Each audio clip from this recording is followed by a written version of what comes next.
Kamarudin Aziz, founder kita. Saat ini saya sedang berada di Jakarta di kantor Lemhanas.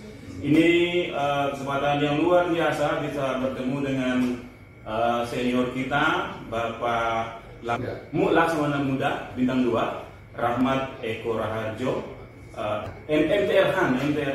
Apa kabar Mas Eko? Terima kasih. Iya, ini teman kuliah selama di Ilmu dan Teknologi Kelautan Unhas dan pada tahun 92. Ya, Mas Eko ini saya terima kasih sudah diterima di sini di Lemhanas. Sekarang sudah apa nih di Lemhanas?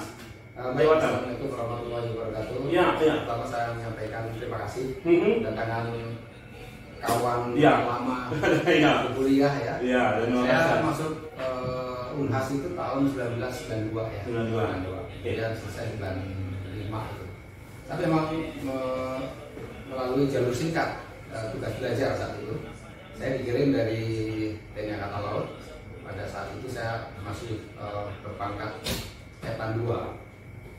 Kemudian dengan kerjasama yang terjalin antara Angkatan Laut dengan beberapa universitas, diantaranya adalah Universitas Hasanuddin, kemudian Universitas Diponegoro, itu mengirimkan perwiranya untuk melaksanakan tugas belajar. Nah, kebetulan saya angkatan pertama dikirim di Angkatan Laut, saya beserta 4 orang. Ya. Ada almarhum Pak Ruli ya. Ada 4 orang kita perwira muda pada saat itu. Saya di Fakultas Ilmu dan Teknologi Kelautan. Kemudian ada kawan saya satu lagi, Rudi Alamsa. Kemudian yang 2 di Fakultas Teknik ya. Hukum, Teknik Perkapalan dengan teknik mesin. Ya. Teman-teman sekalian, saya kira kita juga punya sejumlah link informasi tentang karir Pak Eko. Jadi saya kira jabatan terbaru sebelum ini kan di Asrena ya? Ya betul. Asrena. Ya. Kapilhan 2. Ya. Pangko Gapilhan yang di daerah Kalimantan Selatan ya? Ya. Oke. Terus sekarang ini sebagai tenaga ahli bidang politik di Lemhanas kan ini bukan posisi mudah ya, karena pasti multidisiplin, multi ini. Apa yang selama ini dikontribusikan di sini kira-kira? Ya, terima kasih. Saya di sini sebagai tenaga pengkaji utama bidang politik di Lemhanas ya. Oke. Dan memang Lemhanas itu ada 3 fungsi yang dilaksanakan lembaga pertahanan nasional. Yang pertama adalah melaksanakan pendidikan calon-calon pemimpin bangsa ya melalui Kedeputian Pendidikan Nasional. Kemudian melaksanakan pengkajian strategis tingkat nasional, dan yang terakhir adalah melaksanakan kegiatan pemantapan nilai-nilai kebangsaan. Pemantapan nilai-nilai kebangsaan, ya termasuk kebangsaan, bagaimana mencintai maritim kita gitu ya. Betul. Ya. Maksudnya ini banyak yang khawatir sebenarnya dengan situasi politik internasional ya. Nah, ini juga mungkin menjadi jembatan ya dengan konflik antara Israel dengan Iran. Kira-kira eskalasinya Indonesia seberapa siap dengan konsekuensi kalau misalnya? Ya, ini menjadi perhatian juga di Lemhanas ya, mencermati perkembangan geopolitik global. Ya, sekarang ini kita sama-sama memantau ya situasi perkembangan dunia, meningkatnya eskalasi konflik antara Israel dengan Iran, yang sebelumnya Israel dengan Palestina. Dan ini menjadi bahan kajian juga. Jadi mungkin kalau situasi meningkat ya, tidak kemungkinan kita akan membuat semacam kajian. Nanti akan muaranya adalah saran rekomendasi ke pemerintah. Iya. Saya kira perlu diantisipasi karena di Indonesia pasti bukan semata-mata soal keamanan dalam hal militer, tapi juga mungkin sosial ekonomi dan seterusnya. Ya kan? Nah ini juga yang menarik ini tentang bagaimana ideologi maritim. Ada berkembang informasi bahwa maritim kita ini kan sepertinya tidak sedang baik-baik saja. Bahwa infiltrasi juga di pulau-pulau kecil terluar itu bisa terjadi, dan itu bisa dalam praktik misalnya kapal-kapal asing yang menyaru atau mungkin secara kan bisa saja mereka matikan PMS. Itu kira-kira sudah menjadi radarnya Lemhanas juga barangkali. Bagaimana memperkuat border? Ya, betul. Kalau itu kan menjadi salah satu bagian kajian juga ya. Bagaimana sih melaksanakan kajian dari berbagai bidang aspek ya. Bidang ideologi, politik, keamanan, sosial budaya ya, dan pertahanan. Untuk aspek keamanan sendiri kemarin yang saya ikuti beberapa kajian tentang keamanan dalam negeri, termasuk juga pelaksanaan pemilu kemarin, yang kita memberikan rekomendasi saran kepada pemerintah ya. Kemudian terkait dengan keamanan maritim, pernah juga dilaksanakan kajian ya, forum group discussion. Kita mengundang beberapa stakeholder yang terkait keamanan maritim ini. Kalau misalnya nanti ada suatu permasalahan yang perlu diangkat di tingkat nasional, bisa dilaksanakan kajian, bisa memberikan masukan ke Lemhanas, dan kita akan mengundang stakeholder terkait untuk membuat ataupun merumuskan saran tindak kepada pemerintah. Iya, benar. Saya kira memang sangat penting ya untuk bagaimana memberi atensi ya untuk isu-isu maritim kita. Mas Eko, ini juga menarik karena pekan ini kita dapat ada informasi dari KKP, dari Kementerian Kelautan Perikanan, bahwa kapal-kapal ikan kita yang semestinya berizin itu juga rupanya masih banyak yang beroperasi tapi tidak punya izin gitu. Nah ini juga mungkin menjadi PR besar untuk kita bagaimana penegakan hukum ya. Apalagi kalau antar provinsi, nelayan Ambon itu kan banyak dari Jawa atau ini. Itu mungkin juga menjadi cermatan bagaimana menghindari friksi konflik sosial atau apa. Mungkin ada yang mau sampaikan juga.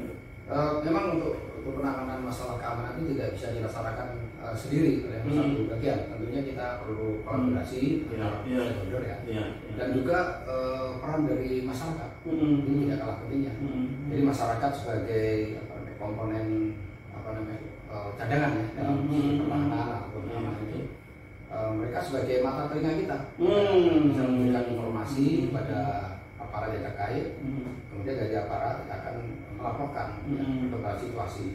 Nah tentunya situasi tersebut perlu dicermati oleh para pengambil keputusan.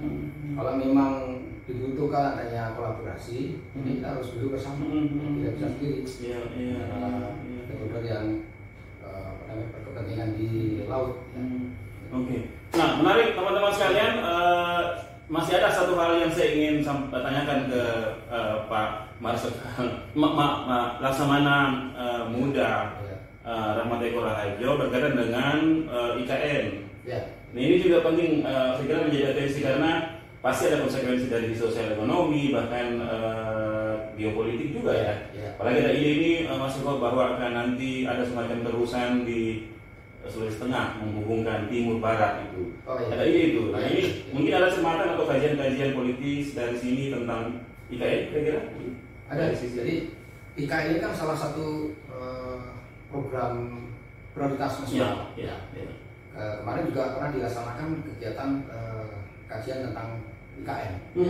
Karena saling terkait antara satu dengan yang lain, misalnya dari aspek pertahanan ini akan berakibat pada stabilitas situasi kawasan perkembangan ekonomi. Apalagi IKN itu akan menjadi center of gravity ya. Center of gravity, oke. Di mana itu akan menjadi sasaran utama pihak-pihak yang mungkin akan mengganggu stabilitas keamanan kita. Jadi perlu adanya suatu penguatan dari aspek pertahanan, keamanan, penguatan dari ekonomi, sosial budaya di situ, dan tentunya juga diharapkan adanya pertumbuhan ekonomi yang makin meningkat untuk meningkatkan daya tahan masyarakat. Jika tidak mudah terpengaruh. Kalau misalnya ekonominya rendah itu kan mudah dipengaruhi masyarakat. Itu kawasan seperti Kalimantan Timur, Utara ini kan juga, kalau saya tidak keliru waktu Mas Eko dulu di Pangkok Gapil kan daerah kantornya di situ ya, Kalimantan Timur ya. Nah itu dekat dengan Pasifik. Memang markas besar Kogabilhan ya, kesatuan yang baru dibentuk sampai sekarang ini baru boleh dikatakan baru 4 tahun lah dengan dibentuknya Kogabilhan. Di antara adalah untuk melaksanakan pengamanan kompartemen. Kogabilhan 2 itu berada di kompartemen Indonesia bagian tengah ya, nah, meliputi wilayah Kalimantan, Sulawesi, Jawa ya, dan Nusa Tenggara. Nah, di situ juga ada center of gravity tadi, ibu kota negara Nusantara di Balikpapan. Jadi diharapkan UKBULHAN ini menjadi satuan satuan TNI yang bisa mengkolaborasi ya, semua kekuatan yang ada di Departemen Pertahanan. Iya, asli sekali.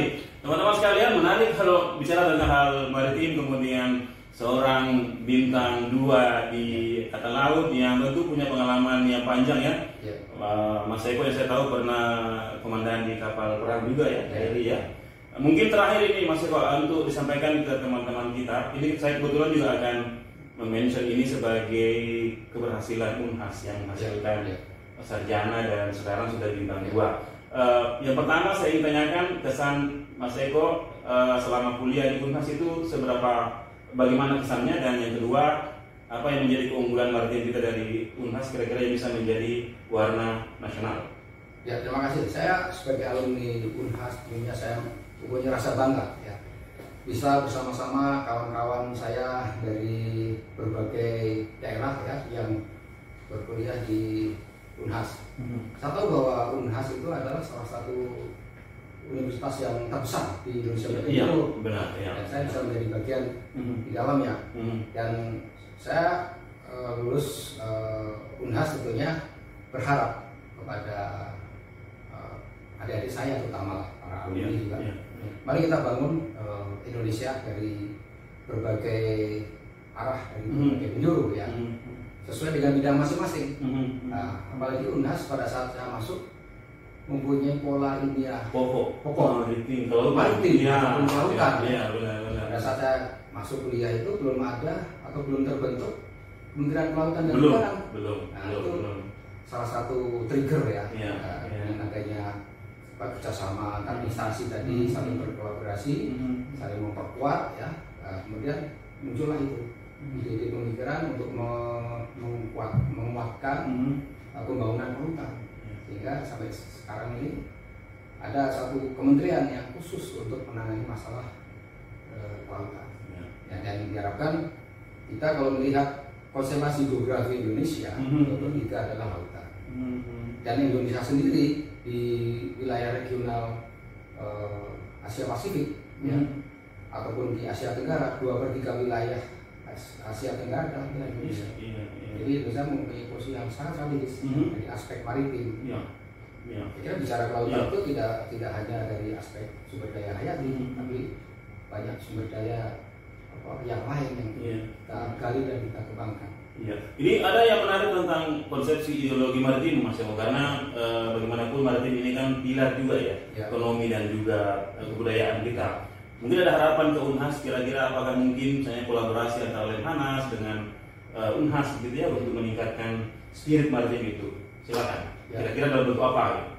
Ya, terima kasih. Mungkin bisa kita saling kerjasama antar instansi ya. Bisa dibuat kalau memang belum terjadi kerjasama dalam bentuk MOU, mungkin bisa diawali dengan itu. Nanti ada tindak lanjut secara teknis ya. Apakah itu pengiriman mahasiswa untuk melaksanakan studi banding ke Lemhanas atau sebaliknya, dan kita saling mengisi ya. Terus kemudian kegiatan-kegiatan di lapangan ya, karena Lemhanas itu kan ada 3 kegiatan pokok tadi yang dilaksanakan ya. Kemudian alumni-nya ini sudah tersebar di berbagai penjuru disiplin area dan ini. Kita dengan kerjasamanya akan saling menguatkan networking. Dengan demikian tentunya ke depan itu antara instansi, kemudian dari UNHAS dan Lemhanas maupun para alumni yang akan menjalin kerjasama yang saling. Laksamana Muda Rahmat Eko Raharjo MTR Han, alumni Ilmu dan Teknologi Kelautan UNHAS Angkatan 92 yang saat ini merupakan tenaga ahli bidang politik di Lemhanas.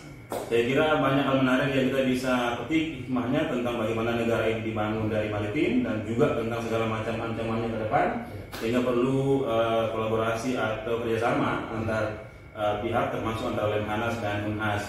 Saya menyampaikan terima kasih banyak Mas Eko sudah sama-sama. Ya, salam dari kantor Lemhanas Jakarta. Ya.